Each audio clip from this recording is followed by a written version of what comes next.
ஆதியாகமம் அதிகாரம் 17. ஆபிராம் 99 வயதான போது கர்த்தர் ஆபிராமுக்கு தரிசனமாகி, நான் சர்வ வல்லமையுள்ள தேவன், நீ எனக்கு முன்பாக நடந்து கொண்டு உத்தமனாய் இரு. நான் உனக்கும் எனக்கும் நடுவாக என் உடன்படிக்கையை ஏற்படுத்தி உன்னை மிகவும் திரளாய் பெருக பண்ணுவேன் என்றார். அப்பொழுது ஆபிராம் முகங்குப்புற விழுந்து வணங்கினான். தேவன் அவனோடே பேசி, நான் உன்னோடே பண்ணுகிற என் உடன்படிக்கை என்னவென்றால், நீ திரளான ஜாதிகளுக்கு தகப்பனாவாய். இனி உன் பேர் ஆபிராம் என்னப்படாமல், நான் உன்னை திரளான ஜாதிகளுக்கு தகப்பனாக ஏற்படுத்தினபடியால் உன் பேர் ஆபிரகாம் என்னப்படும். உன்னை மிகவும் அதிகமாய் பலுகப் பண்ணி உன்னிலே ஜாதிகளை உண்டாக்குவேன். உன்னிடத்திலிருந்து ராஜாக்கள் தோன்றுவார்கள். உனக்கும் உனக்கு பின் வரும் உன் சன்னதிக்கும் நான் தேவனாயிருக்கும்படி, எனக்கும் உனக்கும் உனக்கு பின் தலைமுறை தலைமுறையாக வரும் உன் சன்னதிக்கும் நடுவே என் உடன்படிக்கையை நித்திய உடன்படிக்கையாக ஸ்தாபிப்பேன்.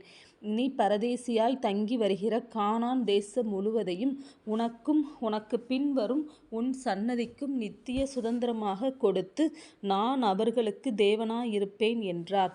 பின்னும் தேவன் ஆபிரகாமை நோக்கி, இப்பொழுது நீயும் உனக்கு பின் தலைமுறை தலைமுறையாக வரும் உன் சன்னதியும் என் உடன்படிக்கையை கைக்கொள்ளுங்கள்.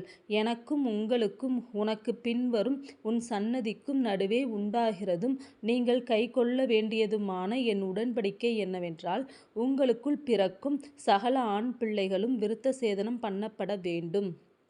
உங்கள் நுனித்தோலின் மாம்சத்தை விருத்த சேதனம் பண்ண கடவீர்கள். அது எனக்கும் உங்களுக்கும் உள்ள உடன்படிக்கைக்கு அடையாளமாயிருக்கும். உங்களில் தலைமுறை தலைமுறையாக பிறக்கும் ஆண் பிள்ளைகளெல்லாம் 8ஆம் நாளிலே விருத்த சேதனம் பண்ணப்பட வேண்டும். வீட்டிலே பிறந்த பிள்ளையும் உன் வித்தல்லாத அந்நியனிடத்தில் பணத்திற்கு கொள்ளப்பட்ட எந்த பிள்ளையும் அப்படியே விருத்த சேதனம் பண்ணப்பட வேண்டும். உன் வீட்டிலே பிறந்த பிள்ளையும் உன் பணத்திற்கு கொள்ளப்பட்டவனும் விருத்த சேதனம் பண்ண வேண்டியது அவசியம். இப்படி என் உடன்படிக்கை உங்கள் மாம்சத்திலே நித்திய உடன்படிக்கையாக இருக்க கடவது. நுனித்தோலின் மாம்சம் விருத்த சேதனம் பண்ணப்படாதிருக்கிற நுனித்தோலுள்ள ஆண் பிள்ளை இருந்தால், அந்த ஆத்துமா என் உடன்படிக்கையை மீறினபடியால் தன் ஜனத்தில் இராதபடிக்கு அறுப்புண்டு போவான் என்றார். பின்னும் தேவன் ஆபிரகாமை நோக்கி, உன் மனைவி சாராயை இனி சாராய் என்று அழையாதிருப்பாயாக. சாராள் என்பது அவளுக்கு பேராயிருக்கும். நான் அவளை ஆசீர்வதித்து அவளாலே ஒரு குமாரனையும் தருவேன். அவள் ஜாதிகளுக்கு தாயாகவும் அவளாலே ஜாதிகளின் ராஜாக்கள் உண்டாகவும் அவளை ஆசீர்வதிப்பேன் என்றார். அப்பொழுது ஆபிரகாம் முகங்குப்புற விழுந்து நகைத்து, 100 வயதானவனுக்கு பிள்ளை பிறக்குமோ, 90 வயதான சாராள் பிள்ளை பெறுவாளோ என்று தன் இருதயத்திலே சொல்லிக்கொண்டு, இஸ்மவேல் உமக்கு முன்பாக பிழைப்பானாக என்று ஆபிரகாம் தேவனிடத்தில் விண்ணப்பம் பண்ணினான். அப்பொழுது தேவன், உன் மனைவியாகிய சாராள் நிச்சயமாய் உனக்கு ஒரு குமாரனைப் பெறுவாள். அவனுக்கு ஈசாக்கு என்று பெயரிடுவாயாக. என் உடன்படிக்கையை அவனுக்கும் அவனுக்கு பின்வரும் அவன் சன்னதிக்கும் நித்திய உடன்படிக்கையாக ஸ்தாபிப்பேன்.